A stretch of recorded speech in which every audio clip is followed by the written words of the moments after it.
Welcome back. Once again, it's your boy Abdul, the health man. Once again, Sunday nights, 9 p.m. Eastern Standard Time. We on the Grown Folks Podcast. We on Grown Folks Podcast. We doing it up. This episode is sponsored. I'm going to say episode sponsored by Naturally Yours Nutrition, the new vitamin line I'm coming out with. Naturally Yours Nutrition, the #1 selling blood pressure formula inside of Olive May. So, we are going to have a good conversation today. This is a little different topic today. So today is going to be the good, the bad, and the ugly when it comes down to alcohol. Okay? So this topic today, we're going to be talking about alcohol, or we're going to be talking about the good, the bad, and the ugly when it comes down to alcohol. So, let's get into it. Please mute yourself. I don't want to mute anybody. Please mute yourself. Okay, so the good, the bad, the ugly of alcohol. First, let's talk a little bit about the history of alcohol. Because we all know everyone drinks, or most people have some type of alcohol in their lifestyle and they drink a little bit. But how long has alcohol been around? Well, history as early as 7,000 BC. Chemical analysis of jars of Neolithic village in Henan province in northern China reveals traces of mixed fermented beverages.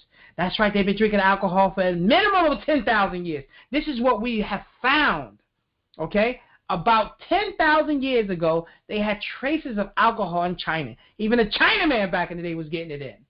Evidence of alcohol beverages has been found dated from 5400 BC to 5000 BC in Iran, and 3150 BC in ancient Egypt, and 3000 BC in Babylon, and even the Mexicans was getting it in 2000 BC. They have traces of alcohol, and the Sudanese at 1500 BC. So alcohol has been around for a long time. The medicinal uses of alcohol was first mentioned by the Sumerians and Egyptians in ancient texts going back to 2100 BC. Okay? So, like I said, alcohol has been around for a long period of time. People have used it. People have used it medicinally. And people have enjoyed the libations when it comes down to alcohol. Now, let's get into the good. Well, no, not yet. Let's get into the actual different types of alcohol. This is very important. Let's go into the different types of alcohol. You have number 1, isopropyl alcohol. This is alcohol is made from a propylene gas and has a strong disinfectant properties. Okay, isopropyl alcohol. Okay, rubbing alcohol is diluted or watered down isopropanol alcohol. Okay, so when you got rubbing alcohol, this is a different type of alcohol. Isopropyl alcohol is a common ingredient found in cleaning products and works especially to sanitize. Okay? Sanitize and sterilize. Okay? It is most frequently used for household cleaning products and a purpose for disinfecting electronics, stainless steel, refreshing sponges, and cleaning brushes. Thanks to its antibacterial properties, isopropyl alcohol can be used medicinally and as an antiseptic, and is useful when inhaled, providing post-operative nausea. Isopropyl alcohol is entirely unsafe for drinking and can be used, and can cause severe toxic effects if swallowed in large quantities. Please, if you just came in, mute yourself, please. I appreciate it. And the symptoms of isopropyl alcohol poisoning includes flushing, vomiting, low blood pressure, respiratory depression, and dizziness. Okay? So that is isopropyl alcohol. That's the first alcohol we're going to talk a little bit about. We talked a little bit about. Now, the second type of alcohol that's out here is methyl alcohol. Okay? Or is better known methanol. Most people have heard of methanol. Okay? So we talked about isopropyl alcohol. This is the alcohol that you find in your disinfectants. This is the alcohol that you find in your antiseptics. This is the alcohol that you find in your sanitizing creams and a hand sanitizer. When you're using isopropyl alcohol, when it comes down to cleaning your electronic equipment. So this is isopropyl alcohol. Methanol, or better known as a wood alcohol, is commonly used in manufacturing processes. Okay? It is an industrial solvent used to make products such as paint remover, antifreeze, and painting ink. Methanol is commercially important base reactant used in producing things like acetone, methane, and formaldehyde. Okay? These byproducts can be used in manufacturing everything from plastics to explosives. Methanol is a vapor, highly flammable, and requires special care and use to transport. Although methanol is has an odor appearance to ethanol, it is extremely toxic. It is extremely toxic. Ingesting as little as 10 milliliters can result in permanent blindness, and 30 milliliters can induce coma or death. Okay, so this is methanol. The funny thing is that back in the day, when people were bootlegging alcohol, during the Prohibition time, and you heard about people going blind from drinking the bootleg alcohol, what they was doing was taking regular ethanol and adding a smidgen of methanol to their alcohol, making people sick, making people blind, and killing people. Okay? So that's what they were using. Now you know the difference. That was methanol, better known as wood alcohol. Then we have ethyl alcohol. Okay? Ethyl alcohol, or ethanol, is a common name for the essence found in all alcoholic beverages. It is the only type of alcohol that is safe for consumption. While it can be used as a fuel additive, you ever seen it at the gas station, you got 90% octane, or you got 90% gas, and they put about 10% ethanol to your gasoline right now. It's a gas. You can add ethanol to your gasoline. Your car will run off of ethanol, even though it will putter and sput, but it will still run off of ethanol, okay? And it is an industrial solvent. It is most commonly used for recreational purposes because of its distinct effect on mood and behavior. It depresses the central nervous system by enhancing the impact of neurotransmitter GABA in the brain. Okay, so this is the yeast and bacteria chemically convert sugar into ethanol in the process of fermentation. Sugars that are used to produce ethanols come from barley, wheat, grapes, and other grains, and fruit, depending on the type of drink that's being created. Okay, so that's ethanol. That's what most people drink when you're having your beer, your wine, your shots, all that. You are drinking ethanol. Like I said, this is the good, the bad, the ugly of alcohol. Undistilled ethanol is undistilled or fermented alcohol only goes through the fermentation process and is clarified and redefined in any way. There are hundreds of types of undistilled alcohols, but the most popular is beer, wine, and hard ciders. Okay? The most important or the most popular undistilled ethanols are beer, wine, and hard ciders. Okay? This is used by fermenting yeast and all them other things, so I'm not going to get all that. The fermented beverages do not exceed 15% alcohol by volume unless they have been modified. All right. And then the last alcohol is distilled ethanol. This is all under the branch of ethanol because the ethanol is the only one we can drink. Not isopropyl alcohol, not methanol. You can only drink ethanol. Distilled ethanol is a fermented ethanol that has been put through the distillation or purification process.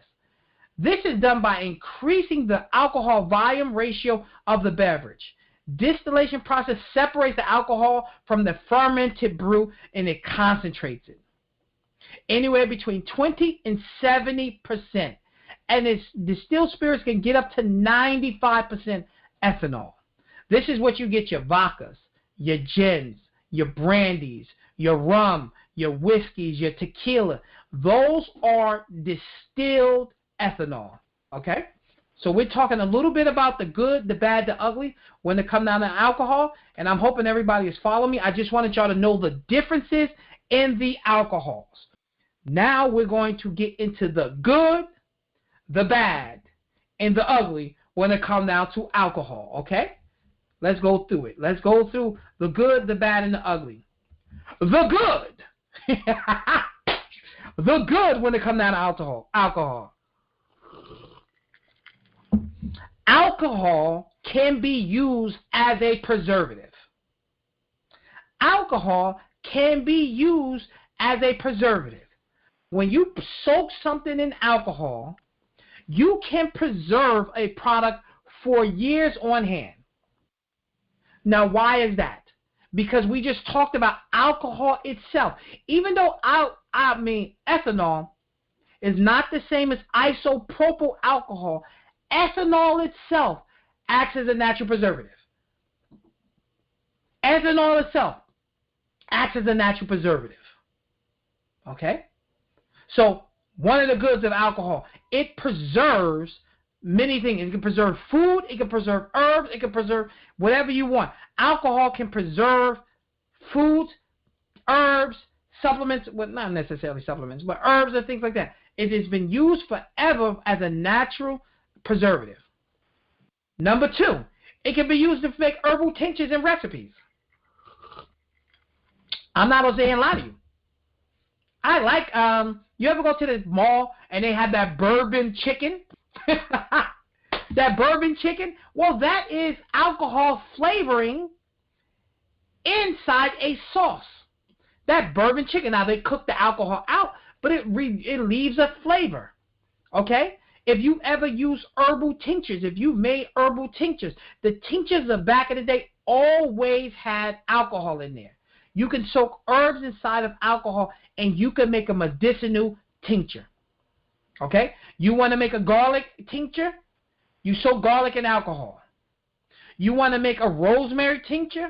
You soak rosemary in alcohol for about 3 weeks to a month. You want to make a echinacea golden seal tincture? You take those roots, put them inside a vodka, let them sit for 4 weeks to 6 weeks, and that the actual alcohol, all the essence of the alcohol or all the essence of the herb will be released inside the alcohol. So alcohol can be used to make medicinal herbal tinctures as well as recipes. Okay? Alcohol naturally thins the blood. So alcohol keeps the blood thin. Alcohol has been shown in small and moderate quantities to be actually a cardiovascular protective. Okay? In small quantities, alcohol has been shown to act as a cardiovascular protector. It has been shown to help protect the heart, and it also has been shown to protect the capillaries and the blood vessels. Alcohol. Okay? And alcohol is great for having a good time. Am I going to forget that? Let's keep it real, people. Most people are drinking alcohol, and they're not worried about tinctures. They're not worried about preserving something. They're not worried about none of that. They are having a great time. They're out there drinking their beers. They're out there drinking their wines. They're out there drinking their vodka. They're out there having a Long Island iced tea. You know, how many drinks are there out there? What is it? What's another good no drink? What is it? I can't even think of it. Alizé, the Hulk. All these drinks out there. Most of these drinks were created for people to have a good time. Vodka and cranberry juice and all them other things. Let's keep it real. One of the main reasons why people drink alcohol is to relax them, to make them chill and have a great time. To have a great time. That's why most people consume alcohol. Okay? So alcohol is meant for you to have a great time. That's why people drink it. Okay? And then alcohol is one of the best solvents. Alcohol is one of the best solvents. What do I mean by the best solvent? You want to allow all the active components of a specific product that come out, such as a garlic, such as a herb, such as something like that, alcohol is the best solvent. Alcohol, fatty substances can dissolve in alcohol, as well as water-soluble substances can be dissolved in alcohol.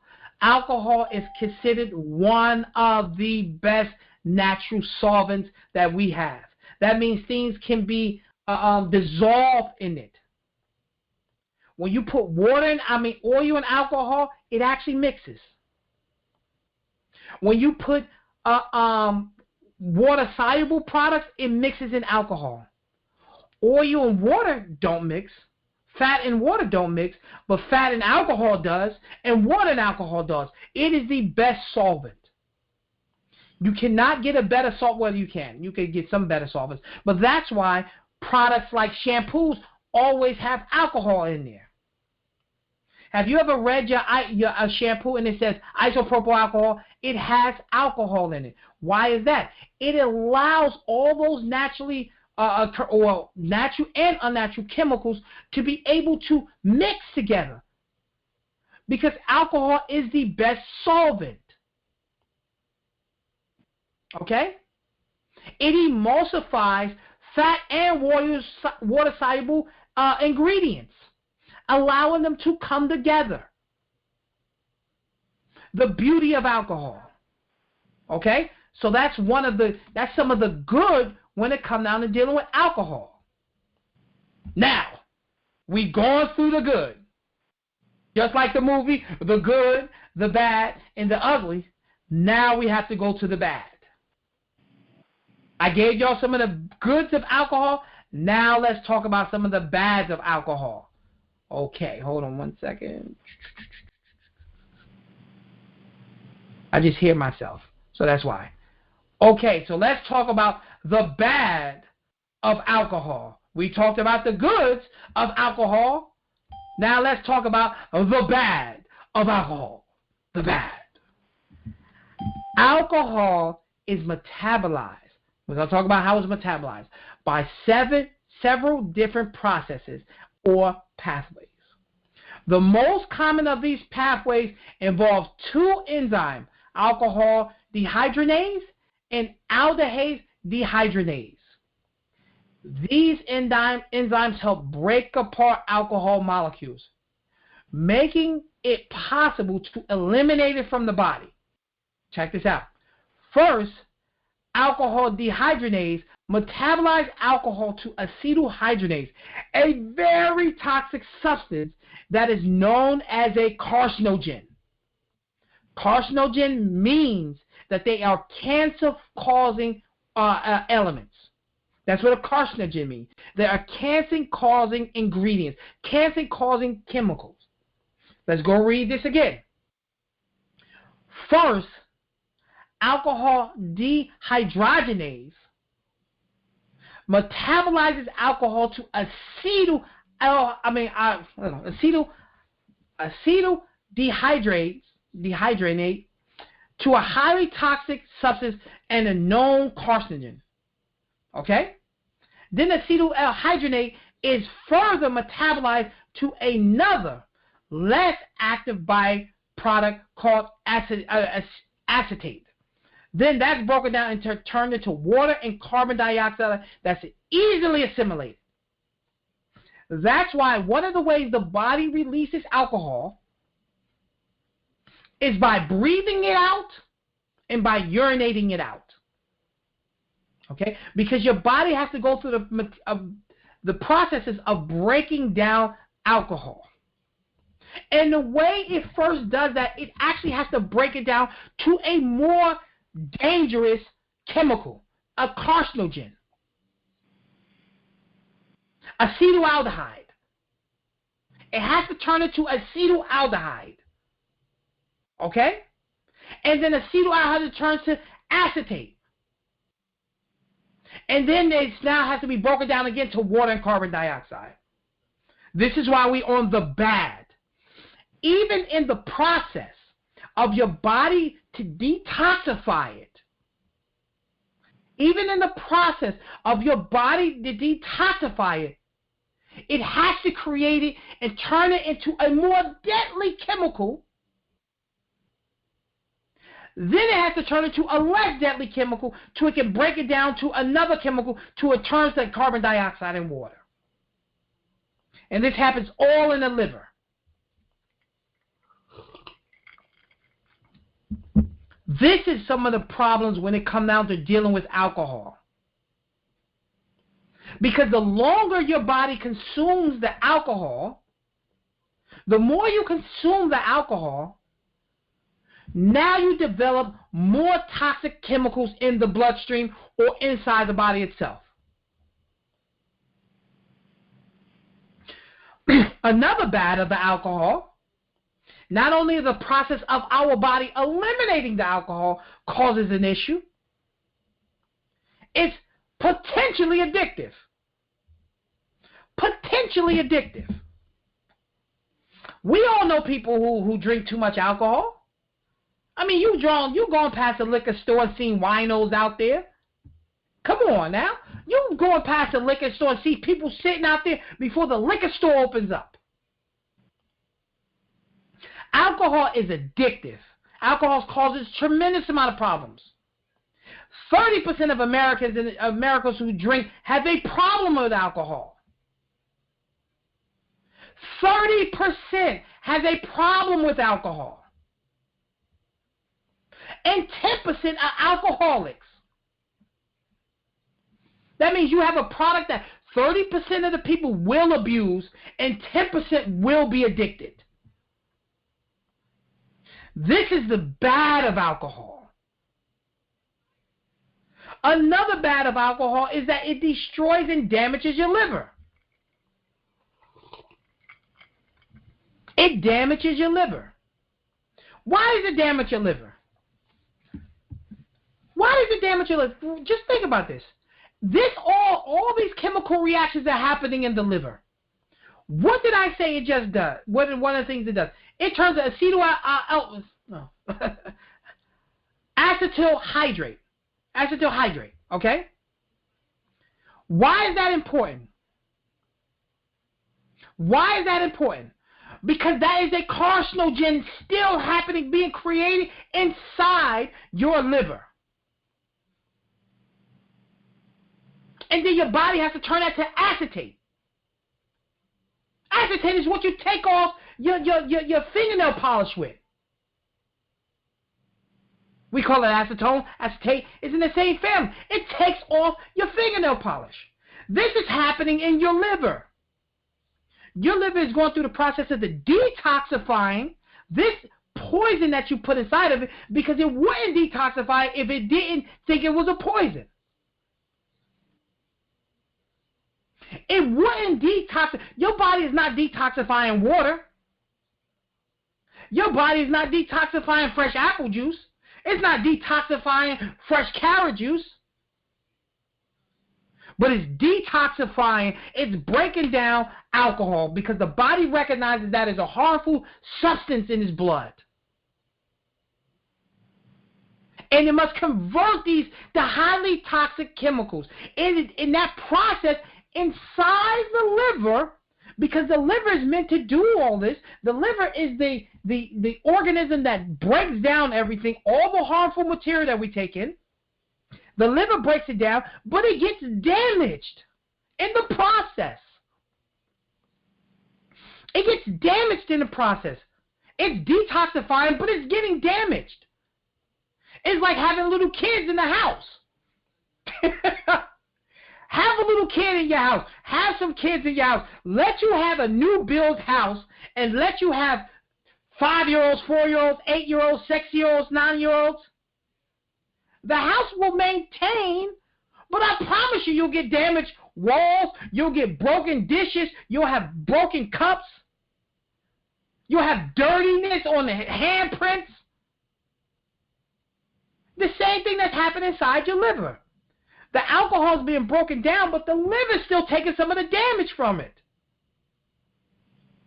And you cause yourself liver damage. Not only that, what did we just say? It breaks down to a highly toxic substance known as a carcinogen. one of the things that alcohol does is increase your chances of getting cancers. That is a known fact. Alcohol increases your risk of cancers. It increases your risk of cancers because the way the body has to detoxify, it actually creates a cancer-causing agent. And the more cancer-causing agents you have in your body, the greater chance that those cancer cells that's being consistently created increases in numbers. And if it increases in numbers, you increase your risk of getting cancer because now the natural killer cells that keep your cancer cells that you daily create under control, it gets out of hand. And alcohol negatively impacts the immune system. Alcohol negatively impacts the immune system. So you have a poison that's being created. When it's detoxifying, it damages the organ that's detoxifying it. It increases your risk of getting cancers, and it reduces your immune system. And if it reduces your immune system, it gives you a greater chance of getting cancers because the natural killer cells that kill the cancer are reduced. The natural killer cells that kill the cancer are reduced. The bad. We in the bad part of the alcohol consumption. We talked about the good part. Now we're talking about the bad. And not only does it affect your immune system, it increases your chances of formation of ulcers and other gastrointestinal problems. How many people you know who drink too much alcohol, all of a sudden they have gastrointestinal issues? They have ulcers. All of a sudden they can't digest. They're having bloating. They have a fatty liver. They have a big-ass belly. Excuse me. You know, the brothers had the baller's gut. They had the beer bellies. You know what I'm saying? All is from drinking too much alcohol. This is the bad. Alcohol is a toxin. What they say, when it goes down, it burns. Give me a chesediazepam. That's what Method Man said, right? Well, what do you think it's doing? It's burning as it go down. As it goes down and down your throat and it burns, it is actually burning you. You know you can get an alcohol burn? There's actually a thing called the alcohol burn. You can get burned from alcohol. It's a chemical burn. If you get methanol, you can actually damage your skin sometimes. Now, I'm not saying wine and all that can do it because the percentage is too low. But there's certain alcohols that actually burn. But the throat is sensitive. The esophagus is sensitive. The stomach is sensitive. The stomach is more protected than the esophagus. That's why it burns going down sometimes if you drink some strong liquor. It can burn because it's sensitive there. And continuous damage can lead to the formation of cancer cells. Continuous damage to the stomach can lead to an ulcer and stomach cancer. And alcohol also affects your memory. Alcohol affects your memory. People who drink large amounts of alcohol starts to lose their memory over time. It affects your memory. It affects your long-term, not as much long-term, but short-term memory. Alcohol will reduce your cognitive, cognitive levels, if you want to say, or your cognition. Alcohol will affect your memory. Large amounts of alcohol will affect your memory. So we got, it's potentially addictive. We got, if you get liver damage. We got, it increases your risk of cancers. We got, it lowers your immune system. We got, it in formation of ulcers and gastrointestinal problems. And we got, it affects your memories. That's the bad. Now, let's talk about the ugly. You know, I picked the good and bad and ugly. I used to love that movie. The only problem with that movie, it's really long. It's like 4 hours, but it's a great movie. The good, the bad, the ugly. So, we're going to talk about today the ugly now. The ugly when it comes down to dealing with alcohol.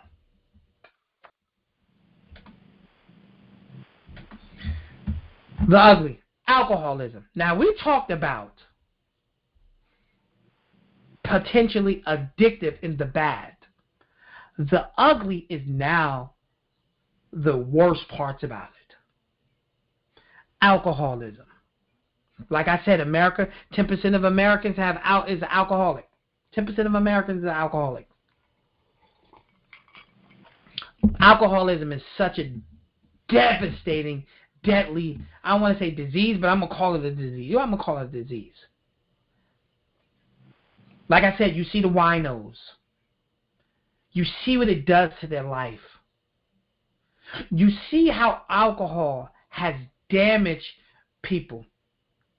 I know 2 people that were alcoholics. And I'm talking about drank for maybe 30 years. 30, 40 years. And they finally got themselves cleaned up. But alcoholics and alcoholism is a deadly disease. It destroys the family. It destroys the community. It destroys their life. It brings people to death earlier. They die earlier. It is a drain on the healthcare system. It is a drain on just society as a whole. Alcoholism. You want to see how draining it is? Look at the problem look at the Native American population of America. One of the biggest things they have going for, or one of the worst things they have going for, not the biggest, the worst thing is alcoholism. Something genetically, they just don't tolerate alcohol as well. It's the genetic makeup. It damages their whole lifestyle. It damages everything. The community's in shambles. I'm not going to talk about the racism, but I'm just talking about how alcoholism damages the communities in shambles. They have some of the highest domestic violence.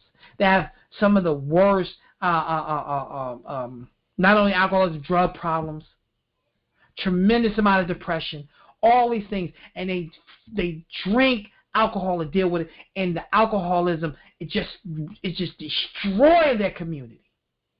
Alcoholism. Number 2. We talked about it, stomach and throat cancers. Stomach and throat cancers. One of the leading causes of stomach cancer is alcohol. One of the leading causes of throat cancer is excessive drinking of alcohol. Stomach cancer and throat cancer is the ugly part of drinking too much alcohol, consuming too much alcohol. Okay? Cirrhosis of the liver. The fattening and the hardening of the liver. That's what cirrhosis is, really the fattening and becoming hard, dead parts of the liver, where the liver can't take it anymore. Remember, what did we say? Acetaldehyde that the liver produces when it's breaking down alcohol, and then it turns into acetate, and then it turns into another process, and it turns into carbon dioxide and water, and this all happens in-house. That in-house part is the liver. Well, guess what happens when the liver is doing all that? It's damaging itself. Now, it doesn't expect to continue to have to do this continuously all the time. And when it has to, it starts to take on more and more and more damage. You develop cirrhosis of the liver when you deal with too much alcohol. You're consuming too much alcohol. And when you start to damage the liver, one of the first things a man or a woman will start to notice, she start to develop a fatty stomach. More adipose tissues around the internal organs. You're developing a fatty liver, and you're damaging your liver. Those are the early signs of someone starting to have liver problems or cirrhosis of the liver. They start to get a fatty belly. Because the liver now is getting too much fat and it's starting to become damaged. It cannot metabolize the fat properly. Remember, the liver metabolizes and stores and breaks, and puts fat, not store. It metabolizes the actual lipids. It builds fatty chains. That happens in the liver. Okay? So you're damaging the actual liver, you start to get a fatty stomach. One of the first signs of it.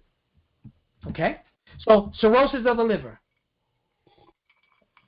Another bad is brain damage and other problems in an unborn child. A woman who drinks alcohol when she is pregnant damages the baby's brain and other health problems when it comes down to the baby. Other health problems. You can have a baby born as an alcoholic. The baby will have cognitive disadvantages or cognitive limitations because of the damage that's been done because of the alcohol. You will notice a baby is not able to read as fast, will be more impatient, not have a great memory, will develop attention deficit. All this can come from a damaged brain to an unborn child when a woman is drinking while she's pregnant. High blood pressure. When a person consumes large amounts of alcohol, they can develop blood pressure issues. Well, Abdul, you said alcohol can thin the blood. Yes, in small amounts. Yes, in small amounts. But in large amounts, continuously, it creates hardening of the artery, arteriosclerosis. And the heart doesn't like it. So it's trying to pump it out through the kidneys. It's trying to pump the heart. The heart is trying to pump it out through the kidneys. So it increases your chances of high blood pressure. DWIs when it comes down to alcohol. The ugly part of drinking alcohol, is DWIs. How many people in America die each year because of accidents caused by someone being drunk? DWI is a horrible part of it. When we started driving, it was a difference when you was drunk walking down the street. Or it was different when you was drunk and you were on a horseback. You just fall off and hurt your own back. Who cares? Okay, you hurt your back. Okay. Now, if you are a farmer and you can't go out there and farm, you got an issue. But in general, you wasn't hurting anybody else except for yourself. But with a car, you kill people. This is the ugly part of alcoholism. And drug interactions. This is a dangerous one. Drug interactions. How many people have been injured? How many people have been injured taking antidepressants and alcohol? How many people have been injured taking medications with alcohol? How many people have committed suicide by taking medications and alcohol? The drug interactions is one of the main things they have on medications. Do not drink when you're taking this medication. Do not consume alcohol. And that is for a reason. Do not consume alcohol. Because the alcohol in itself is a toxin, and the alcohol causes the medications to stay much longer in the blood. They're supposed to be metabolized by the liver, but the liver is doing something else in the meantime. It's trying to detoxify the alcohol, making the same enzyme possibly that the liver was using to detoxify the alcohol to metabolize the medicine, making the medicine last way longer in your bloodstream, making it toxic for you, killing you, or hurting you, or injuring you. The drug interactions. This is one of the main reasons why they tell people not to drink when they are on medications. It can kill you. The drug interactions, and people use it knowingly to out themselves. Knowingly to out themselves. This is the ugly when it comes down to alcohol. Now, let's talk about if you are a person who consumes alcohol, what can you do? We talking about, let's say if you're that person who's in part of the good, who's just drinking it because they want to have a good time. Let's say that. Let's say you're not an alcoholic. Let's say you just want to chill out. Hey, it's a Sunday night. I'm watching football. I have popcorn, and I have a little beer. I'm not going to be mad at you. That's not for me. That's not what I do. But that's what you want to do? All right. Let me teach you what to consume when you are consuming alcohol. The foods that will help your liver. Once again, it's always the same thing. It's berries. Strawberries, blackberries, raspberries, blueberries, mulberries, goji berries, what else? Golden berries. Berries are antioxidant rich. When you are trying to preserve and strengthen your liver, you want to be antioxidant rich foods. Antioxidant rich foods, and berries are the highest antioxidant rich foods. Berries. Number 2, cruciferous vegetables, such as Brussels sprouts, and I had roasted Brussels sprouts. Today we had cabbage, a cruciferous vegetable, broccoli, a cruciferous vegetable. You want to do things like that. Cauliflower, a cruciferous vegetable. These vegetables have a active ingredient in it called sulforaphane. Sulforaphane is one of the best antioxidant phytochemicals out there for detoxifying the liver. It actually detoxifies the liver. Okay? Antioxidant berries protect the liver. Protect the liver. Repairs some of the damage by oxidative stress from alcohol. Cruciferous vegetables actually detox and pulls those poisons out of the liver. Sulforaphane pulls the poisons out of the liver. Okay? So cruciferous vegetables. Green leafy vegetables. Why do you just say cruciferous vegetables? Yes, I'm putting them in order. Green leafy vegetables. Why? Because they're rich in chlorophyll. Why? Because chlorophyll is a natural chelating agent in pulling heavy metals as well as pulling poisons out the bodies. So green leafy vegetables. Sunflower seeds.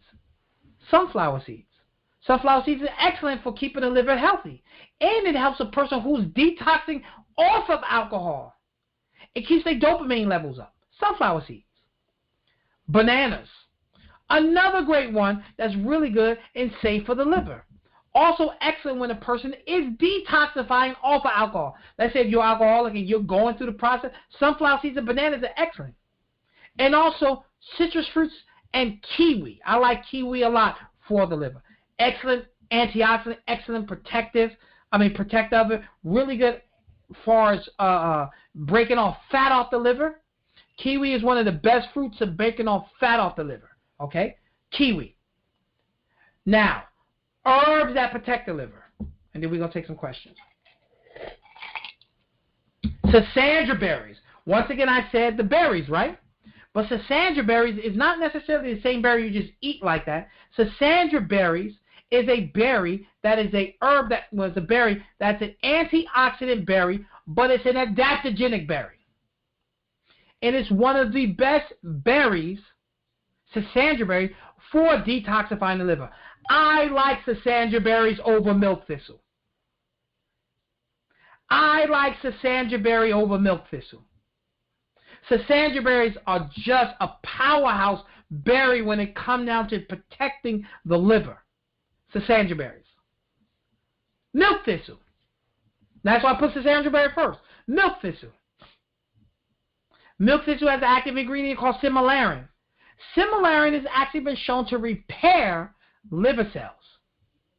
Repair liver cells.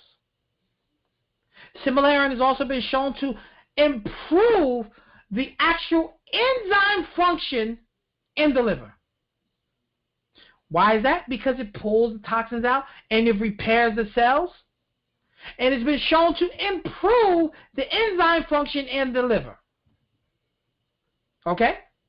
If you've taken these two herbs, you will definitely improve the function of your liver. Dandelion root is another great herb for improving the liver function. And why dandelion root? Because dandelion root has a lot of minerals in there, especially like choline and things like that, that break off fat off the liver, as well as it purifies and causes the body to secrete bile. One of the ways the body detoxifies from the liver is by releasing bile into the small intestines. When it's digesting that bile, it's digesting the food, it's also releasing toxins into the small intestines that can be eliminated by the large intestines. Dandelion stimulates bile production. Burdock root, another good herb that's going to be very beneficial for the liver as well as for the blood. Artichoke. That's right. You can buy the herb artichoke. You can buy it, or you can actually eat the artichokes yourself.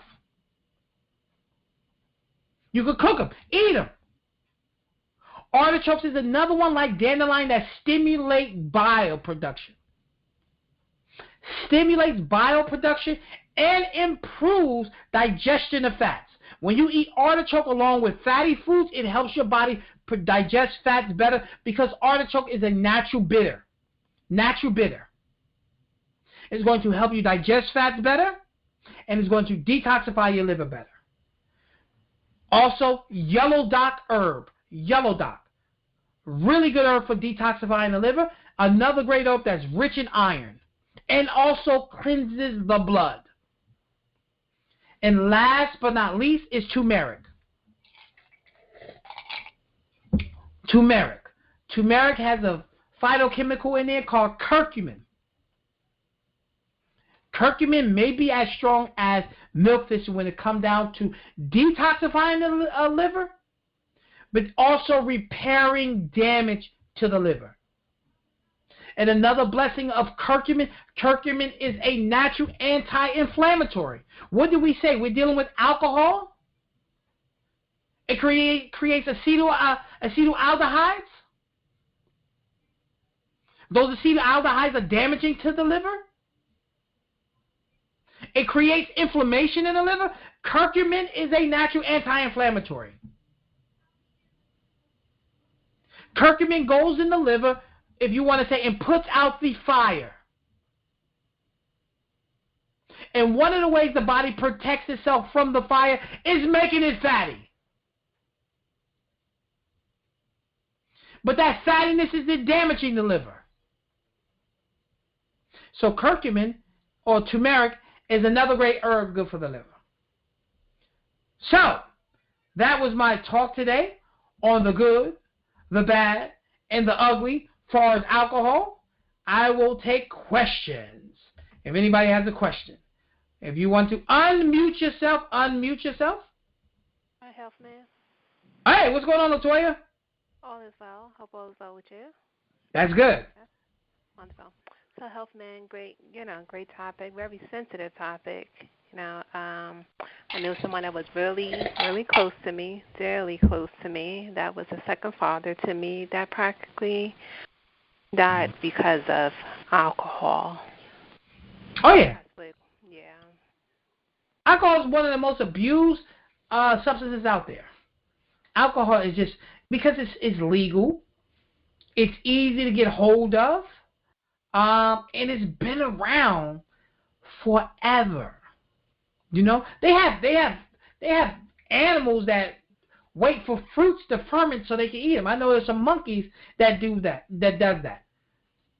They eat fermented apples and stuff that's been sitting out. They eat them. They wait for them to ferment, and then they love to eat them. So a pig's been shown to do that, and other animals have been shown to do that. So it's always been, it's been around, it's as old as we know of, at least 10,000 years. It's probably before that. This is just what's recorded that they have found. You know, so people abuse it. 10% of Americans abuse it. You know, so I know it's a sensitive topic. I did it more on the simple fact that we have goods to it, there's some bad to it, and then there's a really bad side. That's what we call the ugly of it. Mhm. Anybody else? Go ahead. I'm glad I'm able to speak about it. I think that maybe 2021, 2020,